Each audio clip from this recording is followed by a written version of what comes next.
Oj, Tamara tu. A ti veš, katere so rdeče zastavice pri spoznavanju preko spleta? Prvi znak je nejasnost, skrivnostnost. Če ti oseba noče povedati določenih stvari, ko jo vprašaš, če vidiš, da nekaj skriva, da se izmika, že to je neka rdeča zastavica, da nekaj očitno tu ni čisto, kot bi moglo biti. Druga je prehitro izražanje ljubezni.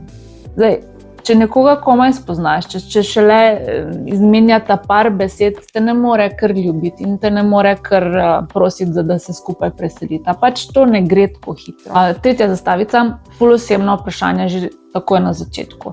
Če te nekdo takoj sprašuje o finančnem stanju, kar je pač zasebna stvar, ali pa intimna vprašanja o intimi, o kateri običajno jih ne govoriš na prvem zmenku ali pa takoj na začetku spoznavanja, je to spet znak, da nekaj tu ne štima. Četrti znak je pa neprimerna komunikacija.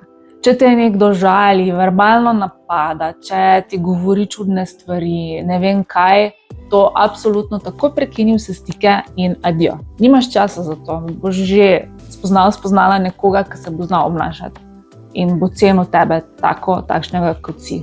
Imaš tudi ti recimo kakšno tako zastavico, ki te je odvrnila v svojih preteklih spoznavanjih, simpatijah?